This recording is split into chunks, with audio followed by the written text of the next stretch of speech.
नमस्कार, आप देख रहे हैं डीडी न्यूज। मैं हूं आंचल गुलाटी गुंबर। आगे बढ़ने से पहले एक नजर सुर्खियों की तरफ।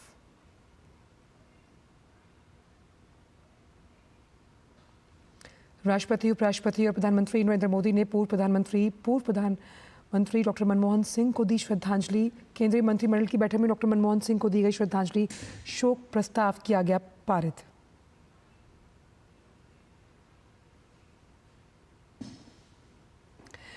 प्रधानमंत्री नरेंद्र मोदी ने कहा, डॉक्टर मनमोहन सिंह का जाना देश के लिए बहुत बड़ी क्षति। देश भर में 7 दिन का राजकीय शोक, सभी सरकारी कार्यक्रम रद्द। राजकीय सम्मान के साथ किया जाएगा अंतिम संस्कार।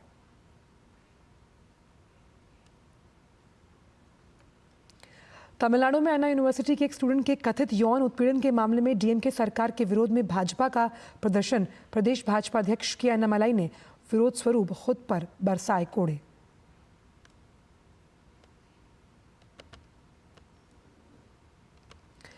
वित्त वर्ष 2025 में 6.5% रहेगी भारत की जीडीपी ग्रोथ। वित्त मंत्रालय ने जारी किया अनुमान। चालू वित्त वर्ष में मुद्रास्फीति 4.8% रहने की जताई उम्मीद। और जम्मू कश्मीर, उत्तराखंड और हिमाचल के पहाड़ों पर बर्फबारी से ठिठुरा मैदानी इलाका। दिल्ली एनसीआर में बारिश से बढ़ी ठंड।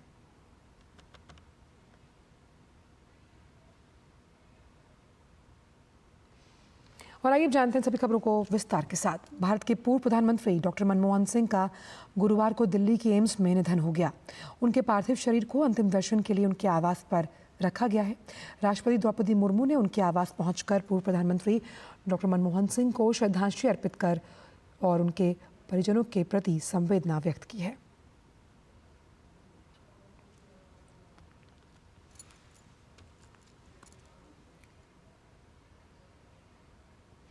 उपराष्ट्रपति जगदीप धनखड़ ने भी पूर्व प्रधानमंत्री मनमोहन सिंह के आवास पर पहुंचकर श्रद्धांजलि अर्पित की। वो लंबे समय से बीमार थे और बीती रात बेहोशी की हालत में उन्हें अस्पताल लाया गया। पूर्व प्रधानमंत्री के निधन पर केंद्र सरकार ने 7 दिन का राष्ट्रीय शोक घोषित किया। आज होने वाले सभी कार्यक्रम भी कैंसिल कर दिए गए हैं। डॉक्टर मनमोहन सिंह का अंतिम संस्कार राजकीय सम्मान के साथ किया जाएगा।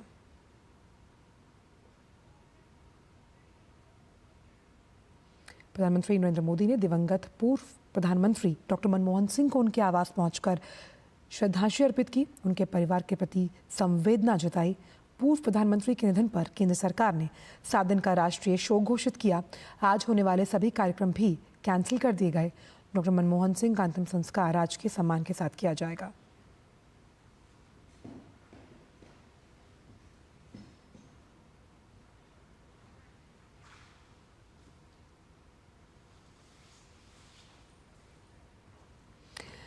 तो प्रधानमंत्री ने भी परिवार के प्रति अपनी संवेदनाएं व्यक्त की हैं। आर्थिक व्यवस्था के उदारीकरण के लिए डॉक्टर मनमोहन सिंह को हमेशा याद किया जाएगा और अपने राजनेता जो कि शुचिता के स्वरूप वो माने गए थे, इस कारणवश भी उनका स्मरण भारतीय राजनीति में हमेशा किया जाएगा। प्रधानमंत्री नरेंद्र मोदी ने पूर्व प्रधानमंत्री डॉक्टर मनमोहन सिंह के निधन पर शोक जताते हुए कहा कि उनका जाना पूरे देश के लिए एक झटका है। उनका जीवन आने वाली पीढ़ियों के लिए एक उदाहरण है कि कैसे हम संघर्षों से ऊपर उठ सकते हैं और अधिक ऊंचाइयों को प्राप्त कर सकते हैं। पूर्व प्रधानमंत्री डॉक्टर मनमोहन सिंह जी के निधन ने हम सभी के हृदय को गहरी पीड़ा पहुंचाई है। उनका जाना एक राष्ट्र के रूप में भी हमारे लिए बहुत बड़ी क्षति है। विभाजन के उस दौर में बहुत कुछ खोकर भारत आना और यहाँ जीवन के हर क्षेत्र में उपलब्धियां हासिल करना, ये सामान्य बात नहीं है। अभावों और संघर्षों से ऊपर उठकर कैसे ऊंचाइयों को हासिल किया जा सकता है, उनका जीवन ये सीख भावी पीढ़ी को देता रहेगा। प्रधानमंत्री ने आगे कहा कि उन्हें हमेशा एक ईमानदार व्यक्ति, एक महान अर्थशास्त्री और सुधारों के लिए खुद को समर्पित करने वाला नेता जो है उसके रूप में याद किया जाएगा। एक अर्थशास्त्री के रूप में उन्होंने अलग अलग स्तर पर भारत सरकार में अनेक सेवाएं दी। एक चुनौतीपूर्ण समय में उन्होंने रिजर्व बैंक के गवर्नर की भूमिका निभाई। पूर्व प्रधानमंत्री भारत रत्न श्री पीवी नरसिम्हा राव जी की सरकार के वित्त मंत्री रहते हुए उन्होंने वित्तीय संकट से घिरे देश को एक नई अर्थव्यवस्था के मार्ग पर प्रशस्त किया। प्रधानमंत्री के रूप में देश के विकास में और प्रगति में उनके योगदान को हमेशा याद किया जाएगा। केंद्रीय गृह मंत्री अमित शाह और भाजपा अध्यक्ष जेपी नड्डा ने भी पूर्व प्रधानमंत्री डॉक्टर मनमोहन सिंह को उनके आवास पर पहुंचकर श्रद्धांजलि दी।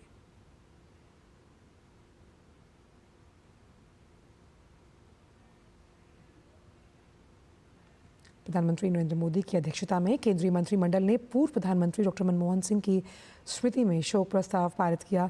बैठक में मंत्रिमंडल ने 2 मिनट का मौन रखकर डॉक्टर मनमोहन सिंह को श्रद्धांजलि दी। प्रस्ताव में 1 जनवरी 2025 तक 7 दिनों के लिए राजकीय शोक घोषित किया गया। इस शोक अवधि के दौरान पूरे भारत में राष्ट्रीय ध्वज आधा झुका रहेगा। इस दौरान 7 दिनों के लिए विदेश में सभी भारतीय उच्चायोगों में भी राष्ट्रीय ध्वज आधा झुका रहेगा। मनमोहन सिंह का अंतिम संस्कार राजकीय सम्मान के साथ किया जाएगा और अंतिम संस्कार के दिन सभी केंद्रीय सरकारी कार्यालयों सीपीएसयू में आधे दिन का अवकाश घोषित किया जाएगा।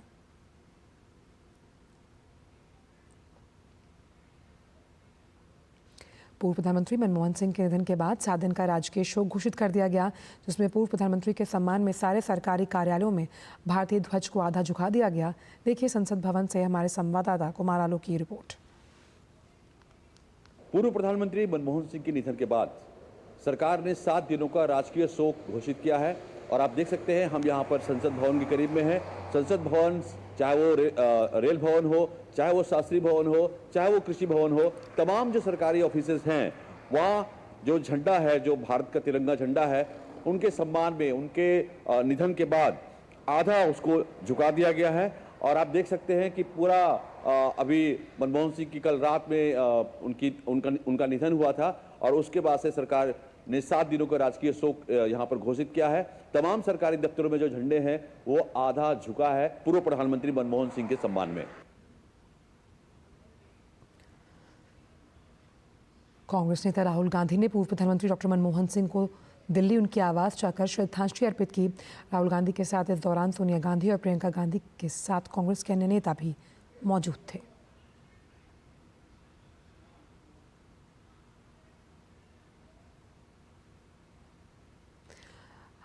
आरएसएस ने पूर्व प्रधानमंत्री डॉक्टर मनमोहन सिंह के निधन पर उनके परिजनों और प्रशंसकों के प्रति संवेदना जताई। आरएसएस ने एक्स पर लिखा कि डॉक्टर मनमोहन सिंह के निधन पर पूरा देश बेहद दुखी है। एक साधारण पृष्ठभूमि से आने के बावजूद डॉक्टर मनमोहन सिंह ने देश के सर्वोच्च पद को सुशोभित किया। आरएसएस ने आगे लिखा कि प्रसिद्ध अर्थशास्त्री डॉक्टर सिंह का भारत के लिए योगदान हमेशा याद किया जाएगा और संजोया भी। हम ईश्वर से प्रार्थना करते हैं कि दिवंगत आत्मा को सद्गति प्रदान करें। केंद्रीय मंत्री मनोहर लाल ने पूर्व प्रधानमंत्री डॉक्टर मनमोहन सिंह के निधन पर दुख जताया। उन्होंने श्रद्धांजलि अर्पित करते हुए कहा कि वो बहुत सुलझे हुए राष्ट्रनेता थे और उनकी नीतियों का लाभ आज भी देश को मिल रहा है। देखिए, बहुत ही एक हृदयविदारक घटना है। डॉक्टर मनमोहन सिंह जी देश के पूर्व प्रधानमंत्री, वो हमारे बीच में नहीं रहे। बहुत ही एक सुलझे हुए राजनेता, बहुत सामान्य परिवार से संबंध रखने वाले बड़े अर्थशास्त्री, और केवल अर्थशास्त्री ही नहीं तो एक उदारीकरण की नीति को अपनाने वाले ऐसे देश के प्रधानमंत्री, उनकी नीतियों का लाभ देश को मिल रहा है, आगे भी लगातार मिलता रहेगा। उनके निधन से एक राजनीतिक क्षति हुई है। मैं उनको अपनी ओर से श्रद्धांजलि अर्पित करता हूँ। पूर्व प्रधानमंत्री डॉक्टर मनमोहन सिंह के निधन पर केंद्रीय नागरिक उड्डयन मंत्री किंजरापु राममोहन नायडू ने शोक जताते हुए उनके परिवार के प्रति अपनी संवेदना जताई। उन्होंने कहा कि देश के आर्थिक उदारीकरण के लिए उनके योगदान को हर भारतीय हमेशा याद रखेगा। Loss for the nation. I offer my condolences to the family of Manmohan Singh ji. and he's always been an inspiration for youngsters also, especially in the parliament. We have seen that at that age, when he was a member, he was attending all these sessions,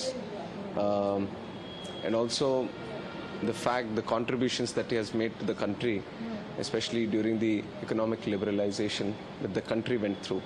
He'll always be remembered by each and every Indian. So it's a great loss for the nation.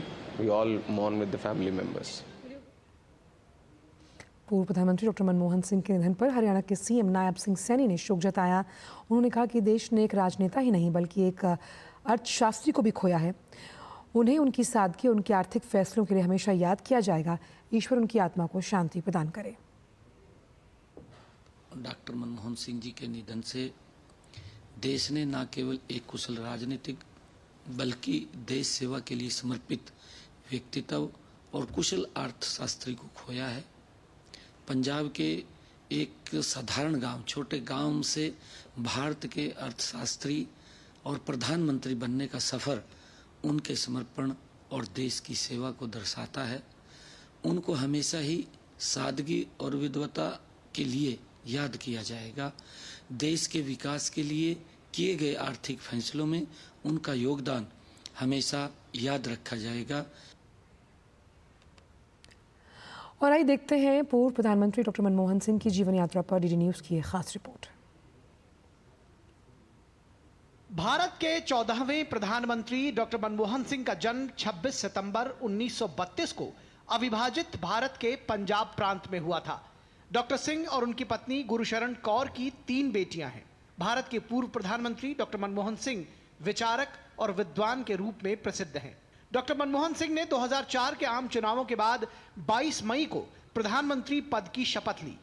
वह लगातार 10 वर्ष तक प्रधानमंत्री रहे। Doctor Manmohan Singh ने 1991 से 1996 तक भारत के वित्त मंत्री के रूप में कार्य किया, जो स्वतंत्र भारत के आर्थिक इतिहास में एक निर्णायक समय था। आर्थिक सुधारों के लिए व्यापक नीति के निर्धारण में उनकी भूमिका को सभी ने सराहा। अपने राजनीतिक जीवन में डॉक्टर सिंह 1991 से भारतीय संसद के उच्च सदन यानी राज्यसभा के सदस्य रहे, जहां वे 1998 से 2004 तक विपक्ष के नेता थे। पूर्व प्रधानमंत्री डॉक्टर मनमोहन सिंह 33 साल बाद 3 अप्रैल 2024 को राज्यसभा से रिटायर हुए। वे 1991 में पहली बार असम से राज्यसभा पहुंचे थे। छठी और आखिरी बार वे 2019 में राजस्थान से राज्यसभा के सांसद बने। डॉक्टर मनमोहन सिंह ने संयुक्त राष्ट्र के साथ भी काम किया। वह वर्ष 1966 से 1969 के दौरान संयुक्त राष्ट्र सम्मेलन के लिए आर्थिक मामलों के अधिकारी के रूप में चुने गए। डॉक्टर मनमोहन सिंह 1982 से 1985 तक भारतीय रिजर्व बैंक के गवर्नर भी रहे। साथ ही उन्होंने 1972 और 1976 के बीच मुख्य आर्थिक सलाहकार समेत कई पदों पर कार्य किया। 1987 से 1990 तक संयुक्त राष्ट्र में डॉक्टर मनमोहन सिंह का कार्यकाल दक्षिण आयोग के महासचिव के तौर पर था। डॉक्टर सिंह को 1987 में पद्म विभूषण से नवाजा गया। डॉक्टर मनमोहन सिंह ने अपनी शिक्षा कैम्ब्रिज विश्वविद्यालय से पूरी की। साथ ही ऑक्सफोर्ड विश्वविद्यालय से अर्थशास्त्र में डॉक्टरेट की उपाधि प्राप्त की। डॉक्टर मनमोहन सिंह ने पंजाब विश्वविद्यालय के अलावा दिल्ली स्कूल ऑफ इकोनॉमिक्स और दिल्ली विश्वविद्यालय में शैक्षणिक कार्य भी किया। डॉक्टर सिंह को कैम्ब्रिज और ऑक्सफोर्ड यूनिवर्सिटी समेत कई विश्वविद्यालयों की ओर से मानद उपाधियां प्रदान की गई थी। Bureau report, DD news. Doctor Manmohan Singh देश के ऐसे प्रधानमंत्री रहे जिनकी तारीफ पक्ष और विपक्ष सभी लोग करते हैं। प्रधानमंत्री नरेंद्र मोदी ने कई मौक़ों पर उनकी संसद में तारीफ की। संसद के उच्च सदन के सदस्य से जब वो रिटायर हुए तो खुद प्रधानमंत्री नरेंद्र मोदी ने उन्हें याद किया। प्रधानमंत्री ने उनकी तारीफ करते हुए कहा था कि मैं खास तौर पर डॉक्टर मनमोहन सिंह का उल्लेख करना चाहता हूं। सदन के नेता के रूप में और प्रतिपक्ष के नेता के तौर पर उनका योगदान बहुत बड़ा रहा। प्रधानमंत्री ने संसद में याद किया कि किस तरह वो सदन में वोट करने के लिए व्हील चेयर पर पहुंचे थे। माननीय मनमोहन सिंह जी का स्मरण करना चाहूँगा, नेता के रूप में भी और प्रतिपक्ष में भी नेता के रूप में उनका बहुत बड़ा योगदान रहा है। जिस प्रकार से उन्होंने इस सदन का मार्गदर्शन किया है, देश का मार्गदर्शन किया है, वो हमेशा हमेशा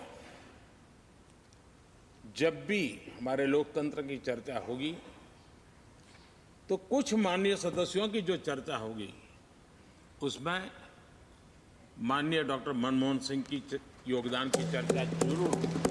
मुझे याद है उस सदन के अंदर लास्ट कुछ दिनों में एक वोटिंग का अवसर था,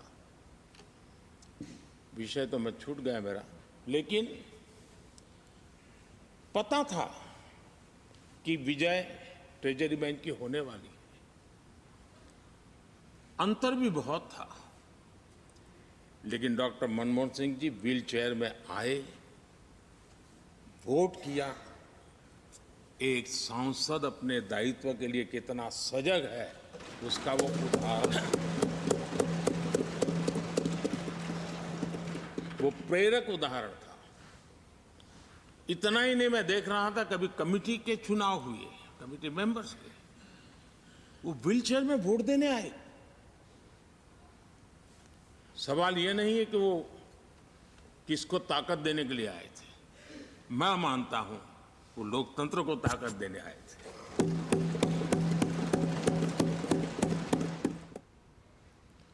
पूर्व प्रधानमंत्री डॉक्टर मनमोहन सिंह के निधन पर प्रधानमंत्री नरेंद्र मोदी के मुख्य सचिव पीके मिश्रा ने संवेदना जताई। उन्होंने कहा कि डॉक्टर मनमोहन सिंह के निधन से हमने एक प्रतिष्ठित नेता, प्रख्यात अर्थशास्त्री, एक महान इंसान को खो दिया। डॉक्टर मनमोहन सिंह से जुड़ी मेरी यादें उस समय की हैं जब वो दिल्ली स्कूल ऑफ इकोनॉमिक्स में पढ़ाते थे। मैं जब भी उनसे मिला उनके व्यवहार में वही सरलता, ईमानदारी और विनम्रता पाई। इस कठिन समय में मेरी संवेदनाएं उनके परिवार और शुभ चिंतकों के साथ। भूटान के प्रधानमंत्री ने पूर्व प्रधानमंत्री डॉक्टर मनमोहन सिंह के निधन पर शोक जताया। सोशल मीडिया प्लेटफॉर्म पर डॉक्टर मनमोहन सिंह के साथ मुलाकात की तस्वीर को शेयर करते हुए लिखा, डॉक्टर मनमोहन सिंह के निधन से हम बेहद दुखी हैं। वो एक असाधारण राजनेता और भूटान के प्रिय मित्र थे। उनकी बुद्धिमत्ता, करुणा, नेतृत्व को कई लोगों के जीवन के साथ प्रभावित करते हुए देखा गया और दोनों देशों के बीच संबंधों को मजबूती भी मिली। फ्रांस के राष्ट्रपति इमैनुअल मैक्रोन ने भारत के पूर्व प्रधानमंत्री मनमोहन सिंह के निधन पर दुख जताते हुए सोशल मीडिया एक्स पर लिखा कि डॉक्टर मनमोहन सिंह के रूप में भारत ने एक महान व्यक्ति और फ्रांस ने एक सच्चा मित्र खो दिया। उन्होंने अपना जीवन देश के लिए समर्पित कर दिया। हमारी संवेदनाएं उनके परिवार और भारत के लोगों के साथ हैं। आइए रुक करते कुछ अन्य खबरों का। तमिलनाडु में अन्ना विश्वविद्यालय की एक छात्रा के कथित यौन उत्पीड़न के मामले में भाजपा का विरोध प्रदर्शन जारी है। भाजपा प्रदेश अध्यक्ष के अन्नामलाई ने अन्ना विश्वविद्यालय में न्याय की मांग करते हुए खुद को कोड़े से पीटा। इससे पहले उन्होंने कहा था कि वो द्रमुक सरकार के हटने तक चप्पल नहीं पहनेंगे, नंगे पैर चलेंगे। मामले में भाजपा ने आरोप लगाया कि आरोपी डीएमके का पदाधिकारी है। हालांकि सत्तारूढ़ पार्टी ने आरोपों को खारिज कर दिया। 23 दिसंबर को तमिलनाडु में एक इंजीनियरिंग की छात्रा के साथ यौन उत्पीड़न किया गया। मामला तब सामने आया जब छात्रा ने इसकी पुलिस से खुद शिकायत की। मामले में पुलिस ने एक आरोपी को गिरफ्तार किया। 37 वर्षीय आरोपी यूनिवर्सिटी परिसर के पास बिरयानी बेचता है।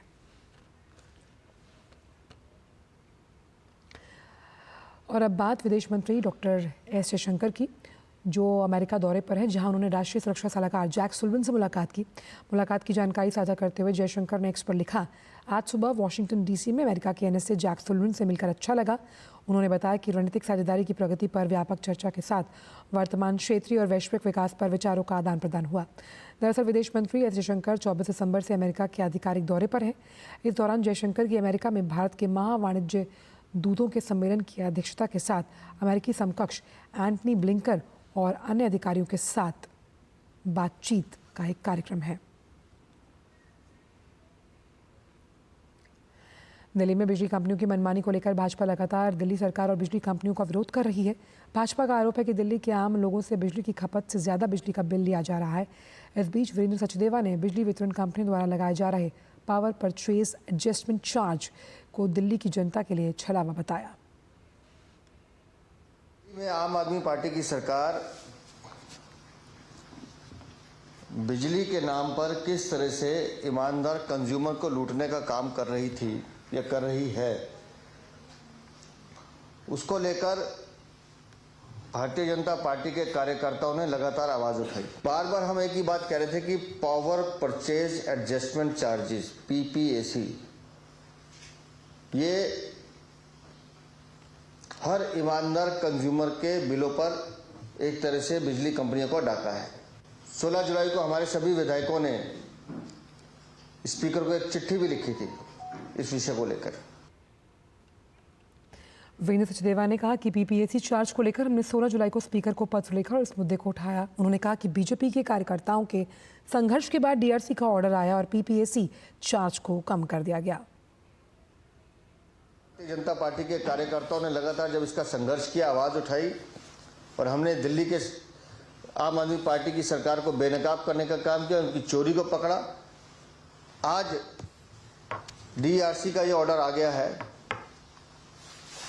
इस ऑर्डर के मुताबिक अब दिल्ली में पीपीएसी चार्जेस बीवाईपीएल तो लेता था 38.12%, वो अब 13% पे आ गया है। और बीआरपीएल जो है वो लेता था 36%, वो अब आ गया है 18.19%, मतलब 18% के आसपास। और उसी तरह से टीपीडीडीएल जो 36.33 लेता था वो आ गया है 20.52% पे। अगले बिल में पीपीएसी चार्जेस 50% कम होकर आएंगे। ये भारतीय जनता पार्टी के संघर्ष की जीत है। दिल्ली में फर्जी वोटर आईडी मामले को लेकर पुलिस ने शाहीन बाग ओखला इलाके में केस दर्ज किया। ये शिकायत वोटर आईडी आवेदनों में जालसाजी के गंभीर मामलों को लेकर हुई है। दरअसल ओखला विधानसभा क्षेत्र में नए वोटर रजिस्ट्रेशन और एड्रेस चेंज कराने के उद्देश्य से 4 व्यक्तियों द्वारा फर्जी दस्तावेज जमा किए गए। यारों ने इस मामले में 4 संदिग्ध लोगों को चिन्हित किया था, जिसके बाद पुलिस ने केस दर्ज किया। पुलिस ने इस मामले में बीएनएस की धारा 336, धोखाधड़ी के उद्देश्य से जालसाजी, बीएनएस की धारा 340, जाली दस्तावेजों को असली के रूप में उपयोग करने के तहत दर्ज किया है केस। पुलिस ने कहा कि आरोपी व्यक्तियों और इन धोखाधड़ी गतिविधियों में शामिल किसी भी संभावित सहयोगी या नेटवर्क की पहचान करने के लिए जांच जारी है। दिल्ली पुलिस की इस कार्रवाई का बीजेपी ने स्वागत किया। दरअसल दिल्ली भाजपा के एक प्रतिनिधिमंडल ने मुख्य चुनाव आयुक्त और अन्य चुनाव आयुक्तों से 14 दिसंबर को मुलाकात की और उनसे आग्रह किया था कि फर्जी मतदाता और फर्जी आवेदनकर्ताओं की पहचान की जाए। साथ ही मुस्लिम, बांग्लादेशी और रोहिंग्या नागरिकों द्वारा फर्जी दस्तावेजों के आधार पर मतदाता पंजीकरण को रोकने के लिए कानूनी कार्रवाई की जाए। संभल के चंदौसी में भारतीय पुरातत्व सर्वेक्षण का सर्वे लगातार 7वें दिन भी जारी है। चंदौसी में खुदाई के दौरान मिली रानी की बावड़ी की खुदाई में अब तक 16 सीढ़ियां, 4 गलियारे नुमा कमरे और प्रथम तल का फर्श साफ दिखाई दे रहा है। बावड़ी की खुदाई के दौरान सुरक्षा के लिए पीएसी तैनात की गई है। इसकी खुदाई नगर पालिका परिषद के मजदूर मशीन की जगह हाथ से कर रहे हैं ताकि यहां पर मिले स्ट्रक्चर को किसी भी प्रकार का कोई नुकसान ना हो। खुदाई से मिली गहरी बावड़ी का संबंध उस राज परिवार से है जिसने बाबर से लड़ाई लड़ी। बावड़ी में अब तक कई गलियारे और सुरंगें मिल चुकी हैं। फिलहाल बावड़ी की खुदाई लगातार जारी है। संभल प्रशासन और अधिक जानकारियां सामने लाने का प्रयास कर रहा है। वित्त मंत्रालय ने अपनी मासिक समीक्षा में भरोसा जताते हुए कहा कि वित्त वर्ष 2025 में भारत की अर्थव्यवस्था करीब 6.5% की दर से आगे बढ़ेगी।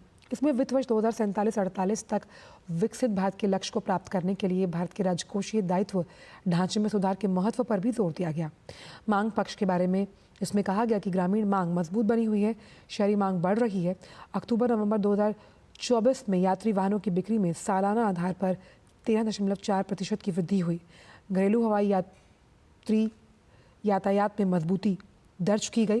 रिपोर्ट के अनुसार आरबीआई ने वित्त वर्ष 2024-25 के लिए उपभोक्ता मूल्य सूचकांक आधारित मुद्रास्फीति 4.8% रहने का अनुमान जताया। बैंकों में सुधार लागू करने की सरकार की नीति के कारण भारत के बैंकिंग सेक्टर की जो स्थिति है वो काफ़ी अच्छी हुई है। इस वजह से एनपीए में गिरावट देखने को मिली। मुनाफा रिकॉर्ड स्तर पर पहुंचा। बात क्रिकेट की। बॉर्डर गवास्कर ट्रॉफी सीरीज के तहत मेलबर्न में खेले जा रहे चौथे टेस्ट मुकाबले में दूसरे दिन का खेल खत्म होने तक भारत ने अपनी पहली पारी में 5 विकेट के नुकसान पर 164 रन बनाए।